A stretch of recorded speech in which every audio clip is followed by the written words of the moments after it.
Hi, it's KCCK's Culture Crawl. I'm Dennis Green. Steve Shanley, director of the Cedar Rapids Municipal Band, joins us for one of his regular weekly visits during municipal band season. First off, Steve, actually, we took a week off because of your strange holiday schedule. It's not strange, your adjusted holiday schedule. So how have the last couple of concerts been? Very good. Not surprisingly, when you have good weather and a patriotic program, you get a pretty good turnout. And I'm pleased to report, I remember talking to you last time we had programmed the tribute to the greatest generation that you had narrated in the past. And this time we were able to secure the mayor of Cedar Rapids, A definite upgrade. Mayor Pro Tem of Hiawatha, and they both did a very nice job, I will report. So I'm going to put all three of you in a tie for first place as far as skill of narrating the greatest generation. Well, and you had kind of an interesting turnaround too, because didn't you have to rehearse for last week's concert and then perform the patriotic concert one more time and then turn right around and perform the new concert the next night? Is that how it that went? wasn't as tricky. So yes, last Monday we rehearsed for week 5, and then the next night, Tuesday, we performed on the 4th, the last concert of week 4, and then Wednesday resumed week 5. The 3 days in a row wasn't too bad. It was taking 6 days off in between performances. But the band, they're so great. They did a wonderful job in spite of that time off, and they adjusted beautifully, and I think a lot of them appreciated having the full weekend. I know I appreciated. I mentioned to Val as we were driving back from Iowa City Jazz Festival on Sunday that it was nice to be driving back from the Jazz Festival and just to go home and relax and not to drive to a municipal band concert on Sunday night, which sometimes happens. Since we worked you pretty hard on Sunday of the Jazz Festival. You had back-to-back shows. I did. I was lucky. When it rains, it pours. You take it when you can get it. Damani asked me if I would perform with him on the main stage, and I said, I always love playing with you. I should warn you, I'm already playing with the salsa band that afternoon. I don't blame you if you want to have a different piano player. And he said, well, what time are they playing? I said 3, and he said, well, I'm at 1, so I get you first, so that's fine. And then and I thought, I'll wear a hat and a different shirt for the 3 o'clock. Maybe maybe no one will notice. So. Some of us noticed the costume change. Some of you did notice, yeah. So week 6, what's on board for this week? Week 6 is going to be a good one. We've got Ryan Smith, who a lot of the KCCK listeners probably know from his work with John Rapson, the Hot Tamale Louie projects. So he's known, I think, primarily as a jazz player, a wonderful jazz player. And one of the things that has always sort of bugged me is that in the, I guess we call it classical music world, if you are identified as a jazz player, sometimes people just assume that you do not also play quote-unquote classical music or art music. And in my experience, more often the opposite is true, that if you are an accomplished jazz player, you're probably pretty good at just speaking musical languages in general and can adapt. So, when we've talked about this in the past, Rich Med, wonderful jazz trombone player, but also outstanding classical player and so forth. And so I thought it would be cool for listeners to hear Ryan play a straight up classical saxophone solo. It's a variations on Tosca, the Puccini opera.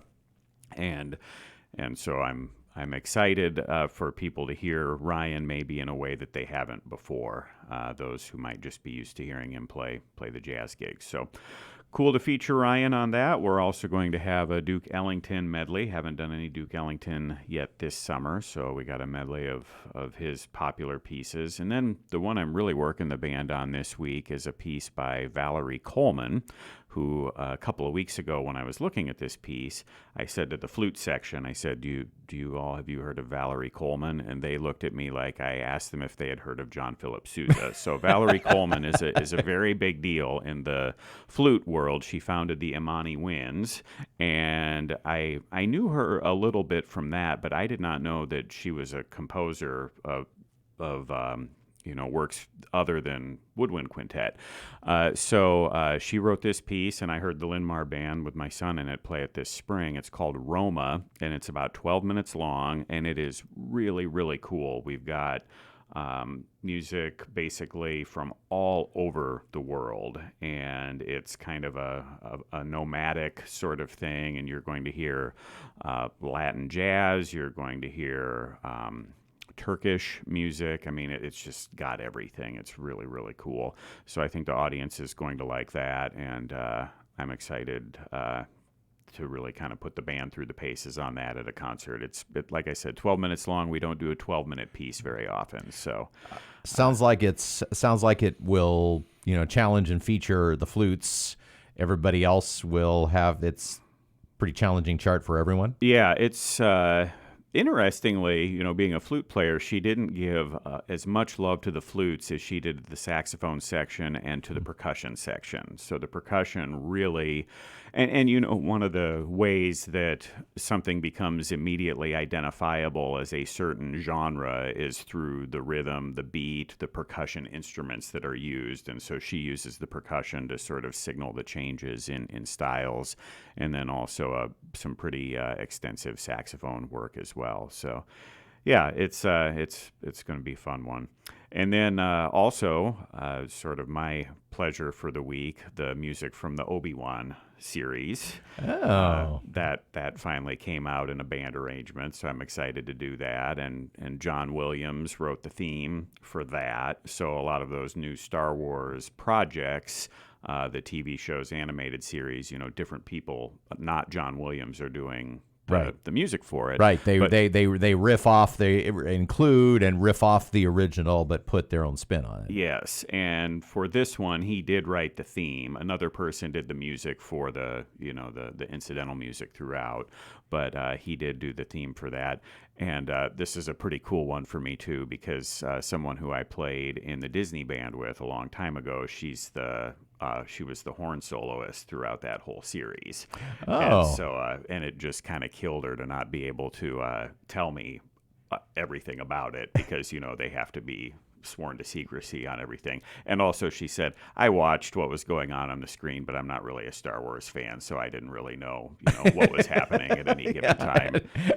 Oh, and I thought Steve was going, stab me in the heart. And I thought about all of the many hundreds of horn players around the world who probably would have happily traded places with her and knew what was going on. But so, yeah, looking forward to playing some Obi-Wan music as well. And it's always a good day for you when you get to conduct some Star Wars music. I do. Not a summer goes by where I don't figure out a way to get it in there somehow. And also, I think this might be the latest in the season we've had a Leroy Anderson appearance. Oh. So, yeah, waiting until all the way week 6 for some Leroy Anderson, and it's not quite as well known as, say, Sleigh Ride or Syncopated Clock. It's called the Belle of the Ball. It's a cool kind of lesser known waltz. So, yeah.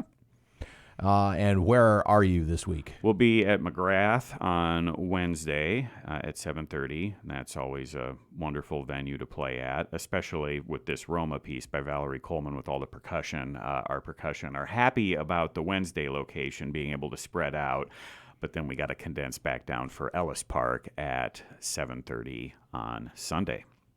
And, of course, people can visit the Facebook page or the website if they'd like more information, or if not that it's too likely, the weather doesn't cooperate, something we're not having this year. But yeah, probably not any concerns there. But yeah, check us out at sierramuniband.org, or really Facebook is probably the most up-to-date place to see the photos, get the live stream of the concert, and other information. All right. Well, enjoy. And we should mention the live stream, too.